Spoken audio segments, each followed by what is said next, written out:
अस्सलाम वालेकुम student, welcome to my YouTube channel discover education. आज की इस वीडियो में हम फिजिक्स 101 का लेक्चर नंबर 27 जो कि मैग्नेटिक फील्ड से रिलेटेड है इसको डिस्कस करेंगे। वीडियो की तरफ जाने से पहले आपसे रिक्वेस्ट है कि चैनल को लाजमी सब्सक्राइब कर दें, बेल आइकन पर प्रेस करें ताकि आने वाली हर वीडियो का नोटिफिकेशन आपको मिल सके। मज़ीद स्टूडेंट्स, अगर आपने ऑनलाइन क्लासेस ज्वाइन करनी है तो डिस्क्रिप्शन में लिंक मौजूद है, आप वहाँ से ऑनलाइन क्लासेस को ग्रुप ज्वाइन कर सकते हैं। वहाँ पे आपको फर्दर इन्फॉर्मेशन प्रोवाइड कर दी जाएगी। चलते हैं वीडियो की तरफ। हमारे पास जो है वो लेक्चर का नेम ही मैग्नेटिक फील्ड है। इलेक्ट्रिक फील्ड के बारे में आप पहले पढ़ चुके हैं और आज हमने मैग्नेटिक फील्ड के बारे में स्टडी करना है। तो सबसे पहले बेसिक आपको बता दो कि इलेक्ट्रिक फील्ड और मैग्नेटिक फील्ड होता क्या है। इलेक्ट्रिक फील्ड जो होता है वो रियल होता है चार्ज के गिर्द, जहाँ पे इलेक्ट्रिक फोर्स दूसरे चार्ज पर लगाई जाती है। ठीक है, यानी एक चार्ज दूसरे चार्ज पर जो इलेक्ट्रिक फोर्स लगा रहा है जिस रीजन में, जिस एरिया में ही, जिस हम कह सकते हैं प्लेस में, उसको हम कहते हैं कि ये इलेक्ट्रिक फील्ड है। और मैग्नेटिक फील्ड बेसिकली वो रीजन होता है जो कि मैग्नेटिक पोल के इर्द गिर्द होता है जब किसी भी मैग्नेटिक मटेरियल को मैग्नेटिक फोर्स जो है अप्लाई की जाती है। किसी मैग्नेटिक मटेरियल के ऊपर मैग्नेटिक फोर्स अप्लाई की जाती है और ये मैग्नेटिक के पोल के इर्द गिर्द ही रीजन होता है। ठीक है, तो ये इनमें बेसिक डिफरेंस था। अब देखिए ना, magnetic field exerts a force support any charge that moves in the field. ठीक है, greater the size of the charge, जितना ज़्यादा साइज होगा चार्ज का उतनी ज़्यादा वो मूव करेंगे और फोर्स भी उतनी ज़्यादा होगी। यहाँ पे आप देख सकते हैं, ये हमारे पास डायग्राम है। क्यू चार्ज को रिप्रेजेंट कर रहा है और एफ जो है वर्टिकली जो है एफ फोर्स को रिप्रेजेंट कर रहा है। ठीक है, फोर्स अप्लाई हो रही है चार्ज पर। और ये जो बी है ये आपके मेरे पास मैग्नेटिक फील्ड है और नीचे ये वाली जो लाइन है वी वेलोसिटी है। अब आपके माइंड में आ रहा होगा ये इस तरह लाइंस क्यों है, ये एक दूसरे के जो है वो पैरेलल है, सॉरी परपेंडिकुलर है, यानी 90 डिग्री पर एक दूसरे के जो है वो मौजूद है ये लाइंस। यानी ये मैग्नेटिक फील्ड जो है वेलोसिटी के 90 डिग्री पर है, इसी तरह फोर्स जो है वो 90 डिग्री मैग्नेटिक फील्ड की है। तो ये चार्ज पर सारे अप्लाई हो रही हैं और यहाँ पे आपके पास जो है F is equal to Q V multiply B, यानी क्यू चार्ज है, वी वेलोसिटी है, मल्टीप्लाई बी जो है ये आपका फोर्स का फार्मूला बन गया। ठीक है, अब यहाँ पे जो है आपके हैंडआउट्स में आप देख सकते हैं F is equal to Q V भी मल्टीप्लाई साइन थीटा होगा। साइन थीटा इसलिए है क्योंकि ये वर्टिकल है। जब वर्टिकल है हमारे पास साइन थीटा, अगर हम जो है वो साइन जीरो कहें तो वो हमारे पास 1 के इक्वल होता है। ठीक है, और हमेशा हॉरिजॉन्टली हम कोस थीटा लेते हैं। मैथमेटिकली ये एक रूल है कि अगर हॉरिजॉन्टली होगा तो हम कोस थीटा लेंगे और अगर जो है वर्टिकल होगा तो हम साइन थीटा लेंगे। ठीक है, अब आप देख सकते हैं ये 90 डिग्री के एंगल पे बन रहा है ना, एक दूसरे के बिल्कुल परपेंडिकुलर है, तो इस वजह से हम साइन थीटा 90 लेंगे। ठीक है, और दरमियान में इसमें थीटा जो होता है वो एंगल होता है वी और बी के दरमियान, और एफ जो है मैग्नीट्यूड ऑफ द फोर्स है। द यूनिट, सेकंड पॉइंट है मैग्नेटिक फील्ड का जो यूनिट होता है मोस्ट कॉमनली यूज ही रहता है वो होता है टेस्ला। और a charge of 1 coulomb moving at 1 metre per second perpendicular to a field of 1 tesla experiences a force. अगर चार्ज जो है एक coulomb charge 1 metre per second में मूव करता है, यहाँ पे आप टेस्ला के जो है वो फार्मूला याद कर सकते हैं। यहाँ से आपको जो है इसकी डेफिनेशन ऑटोमेटिकली आप बना सकते हैं कि अगर एक कॉलम चार्ज जो है वो उस पर 1 न्यूटन फोर्स अप्लाई की जाए और वो एक कॉलम चार्ज जो है वो 1 मीटर पर सेकेंड तक मूव करता है, ठीक है, या उस पर फोर्स लगती है, तो वो हमारे पास जो है वो 1 के इक्वल है। 10 पावर 4 गास्ट के इक्वल आ जाएगा। नेक्स्ट है कुछ टिपिकल वैल्यूज़ है मैग्नेटिक फील्ड्स के और यूनिट्स दिए गए हैं। अर्थ सरफेस का है, बार मैग्नेट का है, पावरफुल इलेक्ट्रोमैग्नेट है और सुपर कंडक्टिंग मैग्नेट है। तो इसको आपने एक बार देख लेना है क्योंकि ये आपके एमसीक्यूज़ में आ सकता है। थर्ड हमारे पास पॉइंट है जब मैग्नेटिक और इलेक्ट्रिक फील्ड्स दोनों ही उस पॉइंट्स पे मौजूद हो। समटाइम ऐसा भी होता है कि वहीं उसी रीजन में इलेक्ट्रिक फील्ड हो रही होती है, उसी रीजन में मैग्नेटिक फील्ड हो रही होती है।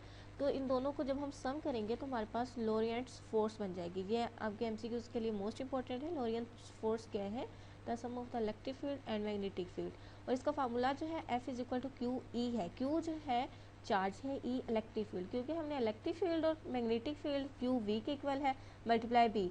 Q V multiply B magnetic field का फार्मूला है, क्यू ई इलेक्ट्रिक फील्ड का है, दोनों को सम किया तो हमारे पास लोरेंट्स फोर्स बन गई है। ठीक है, नेक्स्ट हमारे पास आ जाता है थर्ड पॉइंट। पॉइंट नंबर हमारे पास जो 4 है, इसमें ये डायग्राम अगर आपको समझ आ जाती है, आपको ऑटोमेटिकली ऊपर लिखा हुआ सारा समझ आ जाएगा। आपने इसको अच्छे से समझना है। इंशाल्लाह बहुत ज़्यादा इजी वर्डिंग में आपको समझाने की कोशिश करूँगी। सपोज एक चार्ज है जो कि प्लस का रिप्रेजेंट कर रहा है, चार्ज को हमने मैग्नेटिक फील्ड में से गुजारना है, यानी इस फील्ड में से आपने गुजारना है इस चार्ज को। तो क्या होगा कि इस पर पॉजिटिव चार्ज है, जब इस फील्ड में से हम गुजारेंगे तो पॉजिटिव ऊपर वाला पॉजिटिव को रिपेल करेगा। हमने जो है लास्ट लेक्चर्स में डिस्कस किया था कि जो सेम चार्जेस होते हैं वो एक दूसरे को रिपेल करते हैं, अपोजिट जो है वो अट्रैक्ट करते हैं। जैसे हम इस फील्ड में से गुजारेंगे तो ऊपर वाला चार्जेस इसको अट्रैक्ट करेगा, रिपेल करेगा, क्योंकि सेम चार्जेस है, पॉजिटिव है, लेकिन नीचे नेगेटिव है, तो ये नेगेटिव जो है इस पॉजिटिव चार्ज को अट्रैक्ट करेगा। तो इस तरह क्या होगा, ऊपर हमारे पास मैग्नेटिक फील्ड है, नीचे हमारे पास इलेक्ट्रिक फील्ड है, लेकिन हमने इस चार्ज को विदाउट डिफ्लेक्ट जो है वो पास करना है, यानी इसको हमने सीधा गुजारना है। ऐसा नहीं है कि ये बैंड नीचे ही हो जाए या ऊपर की तरफ हो जाए। ये जो लाइंस है ना, ये शो कर रही है कि ये बैंड नीचे भी हो सकता है, ऊपर वाला जो है इसको रिपेल करेगा। अब क्या होगा कि जब हमारे पास जो है वो ऊपर एफ बी रिप्रेजेंट करें मैग्नेटिक फील्ड को, is equal to Q V B होता है, और इलेक्ट्रिक फील्ड आपको पता है कि F E is equal to Q E होता है। तो जब ये इन दोनों को हम मैग्नेटिक फील्ड और इलेक्ट्रिक फील्ड जब हम दोनों को बराबर रखेंगे, तब चार्ज जो है वो इजीली यहाँ से पास हो जाएगा और डिफ्लेक्ट नहीं होगा, यानी अनडिफ्लेक्ट रहेगा। अब यहाँ पे आपको फार्मूला नजर आ रहा होगा, v is equal to E over B. मैं आपको बताती हूँ कि ये कैसे ड्राइव किया गया है। ये आपके एमसीक्यूज में आता है, मोस्ट इंपॉर्टेंट एमसीक्यूज है कि when the charge is undeflected then its velocity is, तो वेलोसिटी किसके इक्वल होती है, ई ओवर बी के। अब ये आता किस तरह है, यहाँ पे देखिए F B is equal to F E. F B जो है मैग्नेटिक फील्ड होता है, हमने ऑलरेडी पढ़ा है, क्यू, ये आपके पास जो है क्यू वी बी की इक्वल होती है,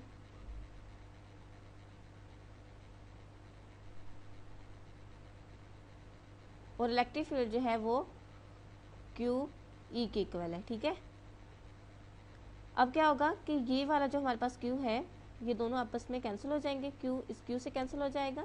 यहाँ से हमने v निकालना है, v को हम एक साइड पे रखेंगे, is equal to E over P. तो यहाँ से हमारे पास वेलोसिटी का फार्मूला ड्राइव होता है, इस तरह जो है ये आया है। ठीक है, आई होप आपको समझ आ गई होगी कि जब चार्ज अनडिफ्लेक्टिव होगा तो हमारे पास वेलोसिटी ये होगी। नेक्स्ट है पॉइंट नंबर हमारे पास 5 आ जाता है।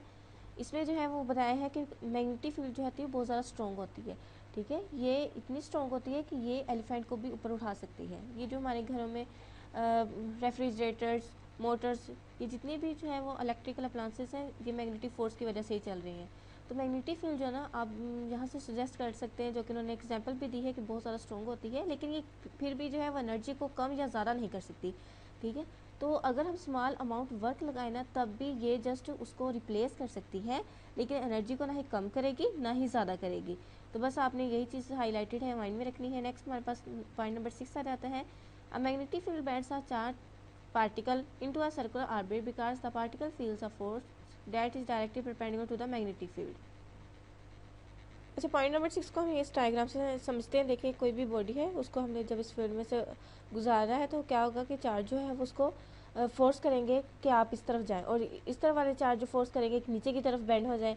ठीक है, नीचे वाले जो है ऊपर की तरफ इसको, यानी इस तरह जो बॉडी जो है वो मसलसल सर्कल में घूम रही है, यानी चार्जेस उसको फोर्स कर रहे हैं कि वो सर्कुलर मूवमेंट करने पर।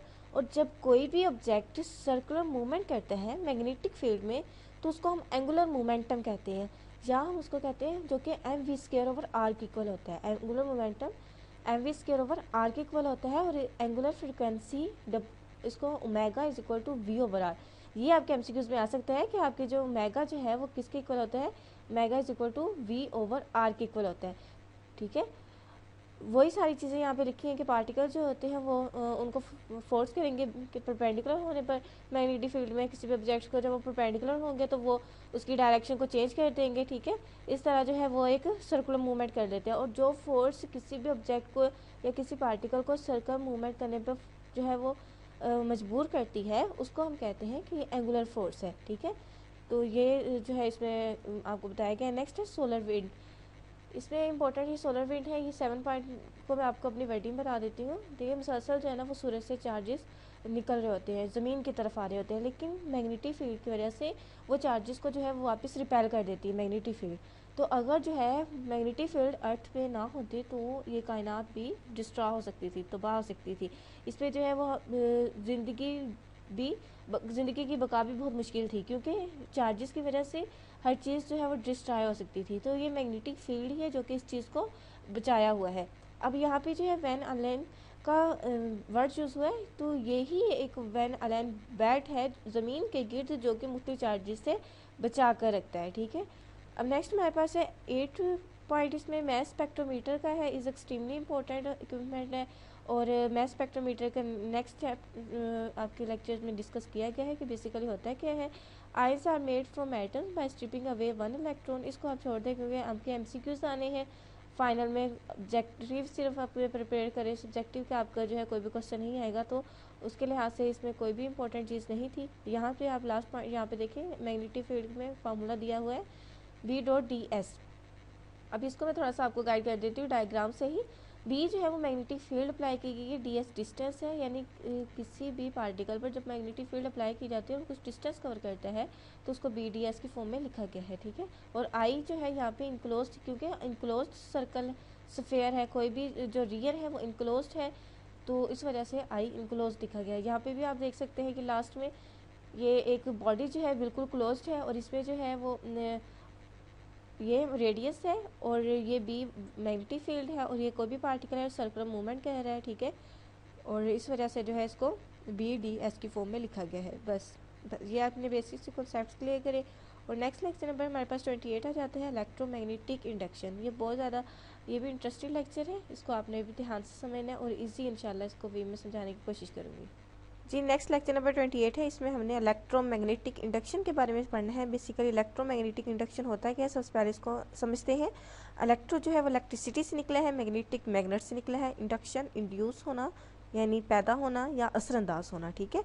तो इलेक्ट्रोमैग्नेटिक इंडक्शन का मतलब ये हुआ कि किसी भी इलेक्ट्रिक मैग्नेट के जो है वो एक दूसरे के ऊपर असरअंदाज हो रहे हों या इलेक्ट्रोमैग्नेटिक मैग्नेट जो है वो इंड्यूस हो रहा हो, जनरेट हो रहा हो, ठीक है। अब ज़रा इसके तरफ चलते हैं, बहुत ज़्यादा इजी है। ये एक सरफेस एरिया है, यहाँ से जो है वो ये लाइंस जो एरो शो हो रही है मैग्नेटिक फील्ड इसे एरिया में से, सरफेस एरिया में से गुजर रही हैं। हमने अभी भी डिस्कस किया था कि जब हमारे पास जो है वो कोई भी मैग्नेटिक फील्ड हो तो वो किसी न किसी सरफेस एरिया से गुजरती हैं। अब ये जो लाइन जो है वो B रिप्रेजेंट कर रहा है मैग्नेटिक फील्ड को। इसका फार्मूला हमारे पास होता है, जब हमने इलेक्ट्रिक फ्लक्स पढ़ा था हमारे पास था वो फाई था, लेकिन अगर हम मैग्नेटिक फ्लक्स की बात करें तो उसको फाई B से रिप्रेजेंट करेंगे, जो कि हमारे पास इज इक्वल टू होता है B.da, ठीक है। B मैग्नेटिक फील्ड हुआ और DA जो है हमारे पास आपको पता है कि डिस्टेंस और एरिया, ठीक है। The dimension of flux is magnetic field multiply by area, यानी मैग्नेटिक फील्ड को एरिया से मल्टीप्लाई किया। आपको पता है कि जो मैग्नेटिक फील्ड होता है उसका यूनिट टेस्ला होता है और जो एरिया है उसका यूनिट होता है मीटर स्क्वायर। और मैग्नेटिक फील्ड को एरिया से मल्टीप्लाई कर दिया, यानी टेस्ला को मीटर स्क्वायर से मल्टीप्लाई करेंगे तो आपके पास जो मैग्नेटिक फ्लक्स का फार्मूला है वो आ जाएगा 1 टेस्ला मीटर स्क्वायर। एक बार मैं आपको ये करके बता देती हूँ कि ये इनके यूनिट जो है वो आपको याद करने कैसे आसान रहेंगे। देखिए मैग्नेटिक फील्ड का यूनिट हमारे पास जो है वो जिसको B से रिप्रेजेंट करते हैं वो उसका होता है टेस्ला, ऐसे ही है। और हमारे पास जो है नेक्स्ट जो है वो एरिया का यूनिट होता है मीटर स्क्वायर। और अब अगर हमारे पास मैग्नेटिक फ्लक्स की बात करें तो जो कि हमारे पास इक्वल होता है, याद रखना है कि मैग्नेटिक फ्लक्स होगा उसके नीचे छोटा सा B रिप्रेजेंट होगा, जो इलेक्ट्रिक फ्लक्स होगा उसमें B नहीं होगा, B.A, और इसका ये इंटीग्रल लिया गया है। तो B हमारे पास जो है वो टेस्ला है और एरिया हमारे पास मीटर स्क्वायर है, तो हम इसको लिख सकते हैं कि इसका यूनिट जो है वो टेस्ला मीटर स्क्वायर होगा, ठीक है। इस तरह जो है इसके आप यूनिट्स भी याद कर सकते हैं, दरमियान में डॉट आएगा। अब हमारे पास इसका सेकंड पॉइंट आ जाता है, उसमें ये बात की है कि जो मैग्नेटिक फ्लक्स होता है क्लोज सरफेस में वो हमेशा जीरो होता है। अब इसकी रीज़न क्या है कि मैग्नेटिक फ्लक्स क्लोज सरफेस में जीरो क्यों है। यहाँ पे जो है एक मैग्नेट की एग्जांपल दी है, ये हमारे पास मैग्नेट है, इसके हमेशा दो पोल होते हैं, एक नॉर्थ होता है और दूसरा साउथ। हमेशा जो है मैग्नेटिक लाइन्स नॉर्थ से गुजर कर साउथ में इंटर होंगी। अब यहाँ से देख सकते हैं ये एरोस जो है वो नॉर्थ से निकल रहे हैं, जो कि हमारे पास मैग्नेटिक लाइंस होती हैं, ठीक है, और ये साउथ में इंटर हो रहे हैं। कोई भी चीज़ जो कि एक सर्कुलर में ही मूवमेंट कर रही हो तो हम उसको कह सकते हैं क्लोज सरफेस है, और क्लोज सरफेस में जो है वो मैग्नेटिक फ्लक्स हमारे पास जीरो होगा। तो ये सारा कुछ इसी में यही मेंशन है, तो मैंने आपको अपनी वर्डिंग बता दी है। नेक्स्ट एग्जांपल आ जाती है। एग्जांपल में देखें, a sphere of radius is placed near a long straight wire. यहाँ पे आप रेडियस देख सकते हैं कि ये स्फीयर शेप में है और साथ में एक लॉन्ग वायर है, ठीक है, that carries a steady current I, और इस वायर में से जो है वो करंट फ्लो ऑफ चार्जेस है, यानी करंट बह रहा है। The magnetic field generated by the current is B, find the total magnetic flux passing through the sphere. हमने टोटल मैग्नेटिक फ्लक्स फाइंड करना है, तो इसका ऑफ कोर्स आंसर इसका जीरो होगा। अभी इसमें आपका आंसर इसलिए जीरो है क्योंकि अभी हमने डिस्कस किया है कि जो हमारे पास मैग्नेटिक फ्लक्स होता है वो क्लोज सरफेस का हमेशा जीरो होता है। तो आप देख सकते हैं ये स्फीयर क्लोज्ड है तो इसका फ्लक्स जो है वो जीरो होगा। सिंपल इसका जो है ये आंसर है। नेक्स्ट हमारे पास जो थर्ड पॉइंट है ये मेन पॉइंट है, इसको आपने अच्छे से समझना है, Faraday law for induced EMF. अब देखें इंड्यूस्ड ईएमएफ से क्या मुराद है। ईएमएफ हमने अभी लास्ट लेक्चर में पढ़ा था, इलेक्ट्रोमोटिव फोर्स होता है। इसको वोल्टेज के सेंस में भी लेते हैं, पोटेंशियल डिफरेंस के सेंस में भी लेते हैं। इंड्यूस का मतलब होता है पैदा होना, जनरेट होना, यानी किसी एक की वजह से दूसरे का जनरेट होना।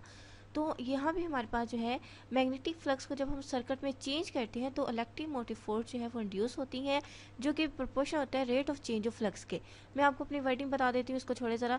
मैग्नेटिक फ्लक्स को जब हम चेंज करते हैं यानी फाई बी जिसको मैग्नेटिक फ्लक्स कहते हैं, उसको चेंज करने से इलेक्ट्रिक फील्ड जनरेट की जाती है, इलेक्ट्रिक फील्ड को इंड्यूस किया जाता है, तो हम इलेक्ट्रिक फ्लक्स को पैदा किया जाता है। अब इसकी जो है वो मैथमेटिकल नोटेशन, ये जो ई है ना स्मॉल ई, ये ईएमएफ को रिप्रेजेंट कर रहा है, ठीक है, इंड्यूस ईएमएफ को रिप्रेजेंट करता है। यहाँ पे आप देख सकते हैं डी फाइव बी रिप्रेजेंट कर रहा है चेंज फ्लक्स को, और डी टी जो है टाइम है, यानी टाइम के लिहाज से जब फ्लक्स को चेंज किया जाता है तो इंड्यूस ईएमएफ प्रोड्यूस होते हैं।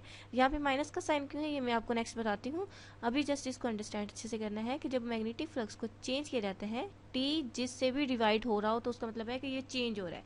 अब ऊपर फ्लक्स से टी डिवाइड हो रहा है तो ये टाइम के लिहाज से चेंज हो रहा है। जब फ्लक्स को हम चेंज करेंगे the time rate of change of flux to produce and induce EMF, ठीक है। अब अपनी वर्डिंग में भी कर सकते हैं।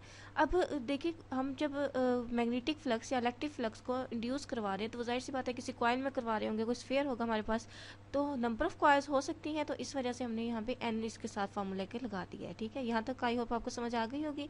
नेक्स्ट जो है वो फ्लक्स जो है किस तरह हम किसी भी कॉइल में कैसे जो है वो क्रिएट कर सकते हैं। अब ये कुछ तरह हमारे माइंड में आता है कि कैसे फ्लक्स हम जनरेट या इंड्यूस कर सकते हैं। तो उसकी रीज़न है कि हम कॉइल में इसे मूव दी मैग्नेट को मूव करके चेंज द साइज और shape of the coil by squeezing it, यानी हम जो है वो कॉइल की साइज़ भी चेंज कर सकते हैं छोटा या बड़ा करके, और इसी तरह कॉइल को मूव दी कॉइल, यानी जैसे ही हम कॉइल को मूव करेंगे वैसे जो उसमें से इलेक्ट्रिक फील्ड्स की लाइन गुजरी होंगी वो चेंज होंगी, जब मैग्नेटिक फील्ड्स की लाइन गुजरी होंगी वो चेंज होंगी, और जब मैग्नेटिक फील्ड्स की लाइन चेंज होंगी तो मैग्नेटिक फ्लक्स उससे पैदा होगा। In all cases the flux through the coil changes, ठीक है, is non zero leading to induce EMF, यानी ये हमेशा नॉन जीरो होता है। जीरो के इक्वल मैग्नेटिक फ्लक्स जो है जब हम चेंज करते हैं तो नॉन जीरो होता है, जीरो के इक्वल नहीं होता। नेक्स्ट आपके पास एक एग्जांपल है, न्यूमेरिकल टाइप इन्होंने किया है। अगर आपको ऊपर वाले समझ आ गया आप इसको भी कर सकते हैं कि फाइनल फ्लक्स में से इनिशियल फ्लक्स को आप सबसे पहले माइनस करेंगे, उसके बाद आप टाइम टेकन जो फार्मूला के अकॉर्डिंग डिवाइड करके इसका जवाब वोल्टेज में निकाल लेंगे, ठीक है। वैसे आपके जो है मैं आपके इन्फॉर्मेशन के लिए दोबारा आपको गाइड कर दूं कि आपका पेपर जस्ट जो है वो एमसीक्यूज ही पे मुश्तमिल होगा। तो जो आपका फाइनल पार्ट है तो उसमें जो है न्यूमेरिकल्स जो है वो शॉर्ट क्वेश्चंस में या लॉन्ग क्वेश्चंस में आते हैं, तो एमसीक्यूज के लिए आपको न्यूमेरिकल करने की ज़रूरत नहीं है। अगर आपको फार्मूला आता है तो एमसीक्यूज आपके इस तरह टाइप के हुए तो आप फार्मूला पुट करके सिंपल उसकी वैल्यू भी निकाल सकते हैं, ठीक है। नेक्स्ट हमारे पास जो 4 पॉइंट है उसमें क्या है कि remember that the electromotive force जो है वो एक फोर्स नहीं है, लेकिन ये डिफरेंस होता है इलेक्ट्रिक पोटेंशियल का 2 पॉइंट्स के दरमियान, ठीक है। यहाँ से आपका एमसीक्यू ये बन सकता है कि इलेक्ट्रिक मोटिव फोर्स जो होती है सिर्फ एक फोर्स ही नहीं होती बल्कि ये 2 पॉइंट्स के दरमियान इलेक्ट्रिक पोटेंशियल डिफरेंस है, ठीक है। तो ये आपके एमसीक्यूज में भी आ सकता है। अब देखिए आप लोगों ने मैंने आपको अभी बताया है कि ईएमएफ जो होता है ये इलेक्ट्रिक मोटिव फोर्स भी होती है, इसको हम पोटेंशियल डिफरेंस भी 2 पॉइंट्स के दरमियान कह सकते हैं। तो इसका आप लोगों ने इलेक्ट्रिक इंटेंसिटी में एक फार्मूला पढ़ा होगा, V इज टू EDS, यहाँ पे मैंने राइट किया हुआ है, ये देखें V is equal to EDS। यहाँ पे V हमारे पास जो है वो पोटेंशियल डिफरेंस है, ठीक है। V हमारे पास पोटेंशियल डिफरेंस है, E इलेक्ट्रिक फील्ड आ गया, और D जो है डिस्टेंस है या वो सरफेस एरिया है जहाँ से इलेक्ट्रिक फील्ड लाइंस गुजर रही हैं। V हमारे पास पोटेंशियल डिफरेंस, और अभी हमने पढ़ा है कि EMF भी पोटेंशियल डिफरेंस होता है, तो हम V को EMF के बराबर राइट कर सकते हैं। तो EMF जो है हमारे पास इक्वल आ जाएगा इज इक्वल टू EDS, यानी इलेक्ट्रिक मोटिव फोर्स जो है या पोटेंशियल डिफरेंस जो है वो EDS के इक्वल है। तो यहाँ पे ये जो है वो आपका फैराडे लॉ है, और ये आपके पास एमसीक्यूज में आ सकता है। फैराडे लॉ क्या है, E डॉट DS, यानी इलेक्ट्रिक फील्ड DS जो है वो सरफेस एरिया डिस्टेंस है यहाँ से पास हो रही है।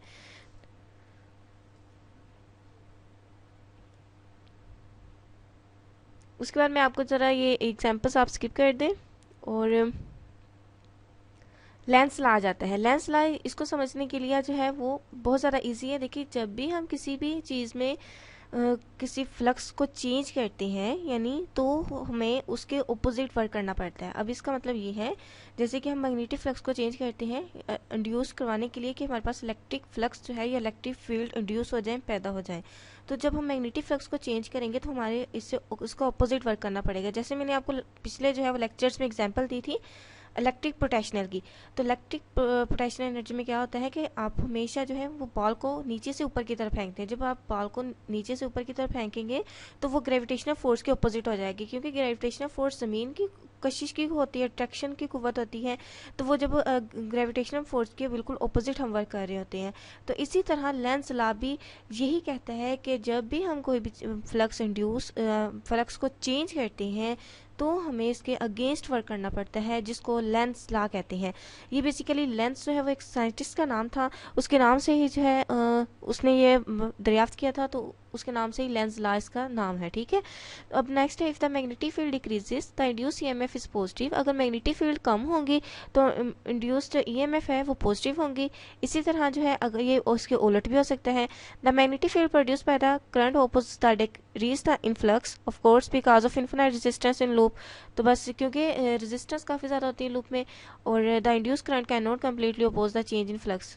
तो ये सारी चीज़ें वही हैं जो मैंने आपको अपनी वर्डिंग बता दी है कि जब मैग्नेटिक फ्लक्स को चेंज करने के लिए हमेशा इसके अपोज वर्क करना पड़ता है, जिससे जो है लेंस लॉ कहते हैं। और जहाँ पे मैंने आपको कहा था कि माइनस का साइन जो आता है वो मैं आपको बताऊंगी कैसे आता है, तो वो जो है अब आपको समझ आ गई होगी कि इसमें यहाँ पे माइनस का साइन क्यों आया है। यहाँ पे आप देख सकते हैं, देखिए हमारे पास ईएमएफ जो है वो इसको हम स्मॉल ई जो है वो इंड्यूस ईएमएफ को रिप्रेजेंट करते हैं। यहाँ पे माइनस का साइन इसलिए आया क्योंकि हम जब मैग्नेटिक फ्लक्स को चेंज कर रहे होते हैं ना तो इसके अपोज वर्क करना पड़ता है। और हम मैग्नेटिक फ्लक्स को कैसे जो है वो चेंज कर सकते हैं, तो उसके हमने ये 3 टाइप्स मेथड्स पढ़े थे। ये आपके एमसीक्यूज में आ सकते हैं, मोस्ट इंपॉर्टेंट है। इन तीनों में से जो है वो कोई एक आपका तीनों दिए होंगे, ठीक है, एक आधा जो है वो और या कहा दिया होगा बोथ या कुछ इस तरह। तो आपने इसको अच्छे से याद करना है कि हम किस तरह मैग्नेटिक फ्लक्स को चेंज कर सकते हैं। तो इंशाल्लाह नेक्स्ट लेक्चर्स नंबर 29 और 30 को हम अपनी नेक्स्ट वीडियो में डिस्कस करेंगे। तो वीडियो का नोटिफिकेशन आपको सबसे पहले मिल सके इसलिए चैनल को सब्सक्राइब लाजमी कर लें, वीडियो को जो है लाइक लाजमी किया करें, अपने फ्रेंड्स के साथ शेयर करें। अगर आप लोग ऑनलाइन क्लासेस को ज्वाइन करना चाहते हैं तो व्हाट्सएप ग्रुप लिंक आप डिस्क्रिप्शन में आपको मिल जाएगा, वहाँ से आप ज्वाइन कर सकते हैं। मिलते हैं नेक्स्ट वीडियो में, तब तक मुझे दीजिए इजाज़त। अल्लाह हाफिज़।